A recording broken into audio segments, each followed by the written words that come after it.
Once, a very long time ago, in a forest, there was a tree, which is a very nice thing to have in the forest. Now, in this tree, there happened to live a funny little man in a green suit and a pointed cap. He lived with his son, also a funny little man in a green suit and a pointed cap. One day, the son walked over to the farther side of the branch with a question he had been wondering for about 50 years. He hadn't wanted to rush things. How come we gotta live in a tree? Because we ain't none there, folks, boy. No. We're magic. Magic? Yep, you know, sometimes folks get in trouble. Then they meet a fun little man who makes a deal to help them out. And then he does a little magic, and later on they write a fairy tale about him. Fun little man, that's us. And then, being that it was the son's 600th birthday, the father told him it was time he go out into the world and make a name for himself. If I do real good, will they write a story about me? Without a doubt. The father patted his son on the back, then gave him a helpful kick in the tail to start him on his way. Off the son went to make a name for himself, and with any luck, sell his life story to a fairy tale agent for a goodly sum. In the village nearby, there was a miller who was very poor. But as luck would have it, he had a very beautiful daughter. One day, the miller's daughter was carrying a load of flour, and who should she bump into but the king himself. The king was knocked on his royal behind, and before he could gather his thoughts and banish the girl from the kingdom forever, the miller bounded to the rescue. This daughter of mine can spin gold out of straw. Spin gold out of straw? Bring this girl to my castle tomorrow, and if she can do as you say, I shall take her as my bride. Good day. The king marched off to do royal things, such as sit on his throne and behead people, leaving the father and daughter alone. Father, what did you tell him a thing like that for? So that he'll marry you and we can live in a palace in comfort and have every wish and gather too, including dental care. But I can't spin gold out of straw. You know that. I know that, you know that, but the king doesn't know it and we sure won't tell him.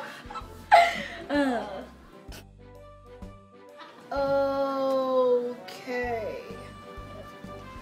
The next morning, the king placed the unfortunate miller's daughter in a dark room in the castle with nothing but a spinning wheel and a sack of straw. Now, spin that straw or else. Thereupon, he thoughtfully gave the sweet girl her privacy by gently closing the door. Then nearly it shut.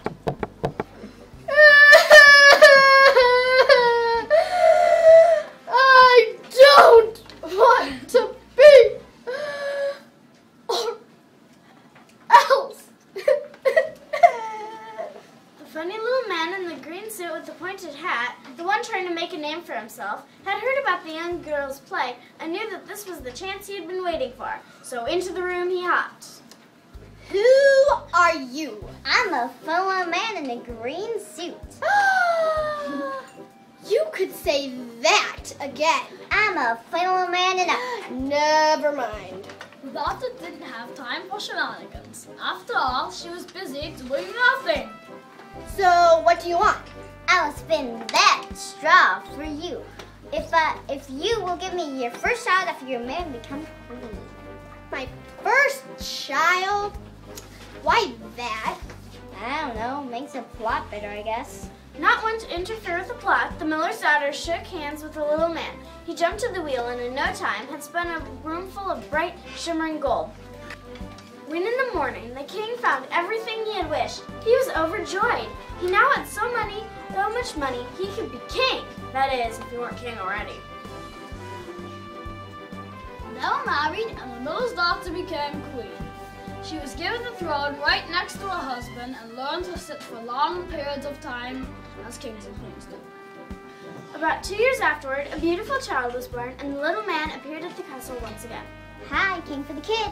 But you can't have my child. What will you do with him? Dress him in a little green suit and make a funny little old man out of him? What else? The queen imagined her baby in a little green suit and a little pointed cap and began sobbing loudly. In fact, she sobbed so loudly the man decided to give her a second chance. Pulling his fingers out of his ears, he said, I'll tell you what, I'll make you a deal. If you can figure out what my name is in 2 days' time, you can keep the child. Boy, won't this make a keen fairy tale someday? Okay. Are you Henry, Clyde, George, Ralph, or Barney? Now, The queen then desperately searched for still other names. She looked in the village white pages, who's who among the little green people, even the gossip column of the palace chronicles. The next day, she tried again. Are you Running Horse, Cherry Nose, or Charlie Brown? no, you failed. Well, what is your name then? It's,